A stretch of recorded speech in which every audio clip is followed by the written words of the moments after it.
नाजरीन अस्सलाम वालेकुम वरहमतुल्लाहि वबरकातुहू। डेक्कन मीडिया के उर्दू खबरनामे में आप तमाम का खैर मकदम है। मैं हूँ इस्माइल रेहान। पेश खिदमत है सुर्खियाँ। पंजाब की खवातीन का केजरीवाल की रिहाइशगाह पर एहतजाज। अजय माकन का शदीद हमला फर्जी वाल करार दिया।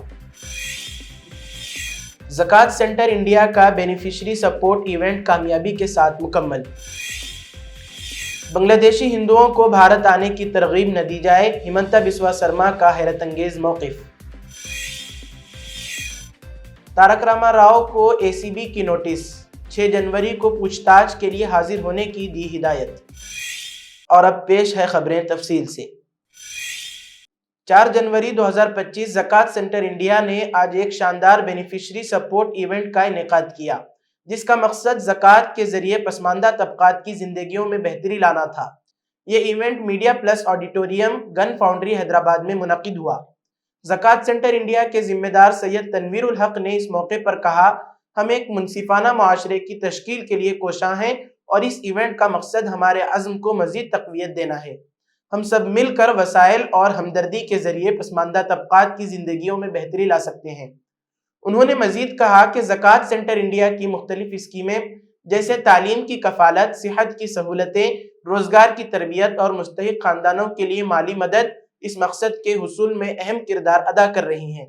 इस इवेंट में ज़कात सेंटर इंडिया के मुस्तफ़ीदीन की मुतासिरकुन कहानियाँ भी पेश की गईं, जिन्होंने इन स्कीमों के जरिए अपनी जिंदगियों में मुस्बत तब्दीलियाँ महसूस की। इन कहानियों ने हाजिरीन को ज़कात के जरिए कम्युनिटी की मदद के फ़वाइद से आगाह किया और इस बात का शुऊर दिया कि इन इक़दामात से समाजी और इक़्तिसादी तरक्की मुमकिन है। इवेंट में मुअज़्ज़ज़ कम्युनिटी रहनुमाओं, मुख़य्यर हज़रात और मीडिया नुमाइंदों ने शिरकत की। उन्होंने ज़कात सेंटर की खिदमात की तारीफ़ की और इस बात पर जोर दिया कि इज्तिमाई कोशिशें और इंसानी हमदर्दी के ज़रिए समाजी मसाइल का हल मुमकिन है। इस मौके पर ज़कात और दीगर फलाही ज़राए के ज़रिए पसमानदा तबकात की मदद की अहमियत पर भी बात की गई। ज़कात सेंटर इंडिया ने मीडिया का शुक्रिया अदा करते हुए कहा कि उनकी शमूलियत और कोरेज इस अजीम मकसद को मज़ीद तक़वियत देगी। इदारे ने अपने मिशन को दोबारा दोहराते हुए आवाम से अपील की कि वो इस कार्य खैर में शामिल हों और पसमानदा कम्युनिटी की मदद के लिए अपनी भरपूर हिमायत फराहम करें। पंजाब की खवातीन ने आज सुबह दिल्ली के वज़ीर आला अरविंद केजरीवाल की रिहाइशगाह के बाहर एहतजाज किया। एहतजाज करने वाली खवातीन का कहना था कि आम आदमी पार्टी यानी आप ने पंजाब असेंबली इंतखाबात के दौरान इन्हें 1000 रुपये देने का वादा किया था, लेकिन ये वादा पूरा नहीं किया गया। खवातीन ने अपने एहतजाज के दौरान कहा कि ये वादा पूरा न होने की वजह से वो केजरीवाल के घर के बाहर एहतजाज कर रही हैं। कांग्रेस पार्टी ने इस मामले पर शदीद रद्द-ए-अमल जाहिर करते हुए आप पर झूठे वादों का इल्जाम आयद किया है।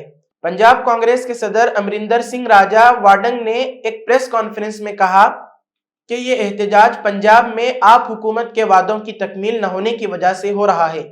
उन्होंने इल्जाम लगाया कि आम आदमी पार्टी ने पंजाब में 1000 रुपये देने का वादा किया था, लेकिन वो वादा आज तक पूरा नहीं किया गया। कांग्रेस के सीनियर रहनुमा अजय माकन ने कहा, पंजाब की खवातीन के साथ जो धोखाधड़ी हुई है उसका जवाबदेही का वक्त आ चुका है। केजरीवाल ने पंजाब में खवातीन के लिए जो वादे किए थे इन्हें पूरा नहीं किया। अब दिल्ली के आवाम को यह समझना होगा कि आपके झूठे वादों से बचना जरूरी है। आसाम के वज़ीर आला हिमंता बिस्वा शर्मा हालिया कुछ बरसों में हिंदुत्व के जारी रहनुमा के तौर पर उभरे हैं, जो अपने हर फैसले मुसलमानों को सामने रख कर करते हैं। उन्होंने आसाम में मुताद्दद ऐसे फैसले लिए हैं जो हिंदुत्व की मंशा के मुताबिक और मुसलमानों के शदीद खिलाफ हों, लेकिन गुज़िश्ता रोज उन्होंने बांग्लादेश के हिंदुओं के सिलसिले में ऐसा बयान दिया है जो हैरान करने वाला है।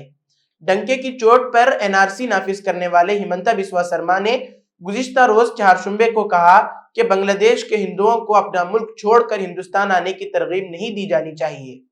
इस मौके पर उन्होंने दावा किया कि हालिया महीनों में बांग्लादेश से आसाम आने वाले ज्यादातर लोग पड़ोसी मुल्क की अक्सरियती बिरादरी के लोग हैं, न कि वहां के अकलियती हिंदू।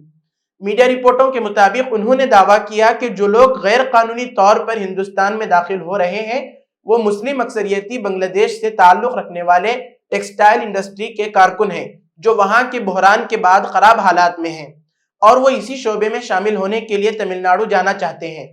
उन्होंने मजीद कहा कि बांग्लादेश के हालात की वजह से वहां की टेक्सटाइल इंडस्ट्री तबाह हो गई है। हमारे मुल्क में अक़लियती कारकुन सरहद पार करने की कोशिश कर रहे हैं। उन्होंने कहा कि वो तमिलनाडु की टेक्सटाइल इंडस्ट्री में जाने के लिए मुल्क में दाखिल होने की कोशिश कर रहे हैं और उन सनतों के मालिकान इन्हें सस्ती मजदूरी के लिए आने की तरगीब दे रहे हैं। सदर तेलंगाना जागृति व रुकन कानून साज काउंसिल BRS ने तेलंगाना जागृति की जानिब से इंदिरा पार्क पर मुनाकिदा BC महासभा में अपनी शोला बयानी के जरिए हकायक का बरमला इजहार किया। कविता ने सावित्री बाई फुले की यौम पैदाइश के मौके पर पसमानदा तबकात के मसाइल की यकसुई के लिए आवाज बुलंद की और एक अजीम शान प्रोग्राम से खिताब करते हुए रियासती हुकूमत और कौमी जमातों को पसमानदा तबकात के तई उनके वादे और फराइज याद दिलाए। कविता ने खुसूसियत के साथ कांग्रेस हुकूमत से मुतालबा किया कि वो कामारेड्डी डिक्लेरेशन का एहतराम करे और बल्दी इंतखाबात में पसमानदा तबकात को 42% रिजर्वेशन की फराहमी को यकीनी बनाए। उन्होंने कहा कि कांग्रेस ने अपने दोनों इंतखाबी वादों को अभी तक पूरा नहीं किया है। तेलंगाना जागृति की बानी के कविता ने नाक़िदीन और सियासी मुखालिफिन को जुर्रतमंदी के साथ चैलेंज किया कि अगर उनका एक भी बयान गलत साबित होता है तो वो सियासत से किनारा कशी इख्तियार कर लेंगी। इंदिरा पार्क पर महासभा हिंदुस्तानी खवातीन के हुकूक की अलंबरदार सावित्री बाई फुले की 194वीं यौम पैदाइश के मौके पर मुनक़िद की गई थी। कविता ने पुरजोश अंदाज में फिलफौर जात पात पर मर्दम शुमारी का मुतालबा किया। उन्होंने हुकूक के हुसूल के लिए आगे बढ़ने की अहमियत को उजागर किया। उन्होंने मरकजी हुकूमतों पर पसमानदा तबकात को नजरअंदाज करने का इल्जाम आयद किया और फिलफौर पसमानदा तबकात के मसाइल की यकसुई के लिए इक़दामात की जरूरत पर जोर दिया। BRS सरबराह के चंद्रशेखर राव की दुख्तर के कविता ने पसमानदा तबकात को मुनासिब नुमाइंदगी की फराहमी के लिए करारदादें पेश की। उन्होंने कौमी सर्वे के हिस्से के तौर पर जात पात पर मर्दम शुमारी की जरूरत पर जोर दिया। तेलंगाना एंटी करप्शन ब्यूरो यानी ACB ने BRS के कारगुजार सदर तारक रामा राव को नोटिस जारी की है और फार्मूला कार रेसिंग केस में 6 जनवरी की सुबह 10 बजे तहकीकात के लिए हाजिर होने की नोटिस में हिदायत दी गई। रियासती हुकूमत ने पेशरो BRS दौरे हुकूमत में महकमे बल्दी नज़्म व नस्क और फार्मूला ऑपरेशंस लिमिटेड यानी FEO के दरमियान फार्मूला कार रेसिंग इवेंट के सिलसिले में जो मुआहदा किया गया, इसमें बदउनवानियों के शुकूक जाहिर करते हुए इस मामले की तहकीकात ACB के हवाले की थी, जिस पर ACB ने BRS के कारगुजार सदर तारक रामा राव के अलावा उस वक्त के महकमे बल्दी नज़्म व नस्क के सेक्रेटरी अरविंद कुमार और एक के खिलाफ मुकदमा दर्ज कर लिया और इस केस की तहकीकात का आगाज कर दिया। इसी के साथ आज की खबरों का इख्तिताम होता है। कल फिर होगी मुलाकात नई खबरों के साथ। दीजिए इजाजत। अल्लाह हाफिज।